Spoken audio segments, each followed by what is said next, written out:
Hello everyone, I'm Sandeep Somkovilli and I'll be presenting on a fiction book for 900A class. The fiction book I have selected for my report is Pride and Prejudice. It is an 1813 romantic novel written by Jane Austen. The plot revolves around five sisters of Bennet family. Elizabeth is one of the five sisters and also addressed as Lizzie. She is the second oldest sister and she is the female lead in the novel. Another important character is Mr. Darcy from Derbyshire, who marries Lizzie, and friend of Mr. Bingley, who marries Lizzie's older sister Jane, and Lydia is the youngest and marries Mr. Wickman, who is a military officer and a troublesome character. Kitty and Mary are the two other sisters, and Mr. Bennet and Miss Bennet are the parents of all five sisters. I found many interesting cultural shocks, characters, and style of writing in the novel. One of the interesting things is the contrast between man and woman characters in the novel and the story. I am surprised at how women are very emotional and dominant in this story. Miss Bennet has mean understanding, uncertain temper, always complaining about her nerves, make decisions on very little info, and loves Lizzie, her own child, least of all. Lady Catherine is another important character who is very similar to Miss Bennet, but the only difference is she is rich and arrogant about it. Jane, Lizzie's older sister, and Charlotte, Lizzie's friend, are very kind, optimistic, and sensible people. And when it comes to foolish and know nothing, there is Lydia, the youngest of all the sisters. So, when it comes to Elizabeth, she is intelligent, kind, smart, and everything one could possess. When it comes to men, they were not described as detailed as women, apart from Mr. Darcy and Mr. Bingley.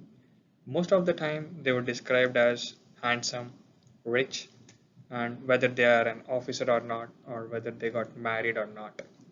Even before getting married to a man, women were always calculating how much money he earns in a year and the estates he would be inheriting and even the carriages they own. I think this is something which is still present, but with the little changes like a car replacing a carriage, for example. An interesting cultural thing I found in the novel is ball, and I think it still exists but in a different form today. So people are throughout the novel are always crazy about the ball and they see it as a means to form new acquaintances. Initially, I am confused with the concept of the ball, but later I realized that it is just a formal form of weekend party or a pub. Another interesting cultural thing I found in the novel is thank you letters. I know that people used to write letters to communicate, but thank you letters are new to me and have never seen it in my life. And the characters in the novel, they're even promising that they would send a thank you letter for their hospitality once they reached their place instead of thanking them then and there. Another interesting thing which I found in the novel is good breeding.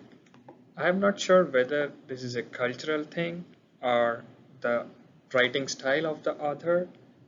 Uh, and when you look at the slide, picture might confuse you, but people were described as good breeding for their looks and manners.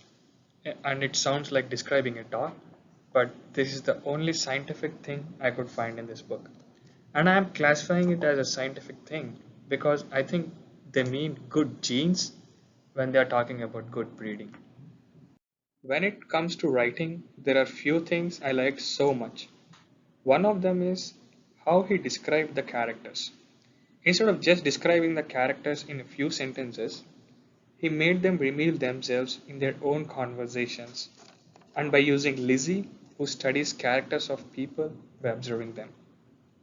The author made justice to all the characters by ending how they are supposed to be based on their character instead of giving unnecessary twists which would have spoiled the plot and writing. Being a storyteller myself, I give a lot of emphasis to characters and effect of surroundings on them, and which are very well presented in this story by showing how Lydia's and Kitty's characters got shaped to the end because of the surroundings. Thank you everyone, and I hope everyone liked my presentation.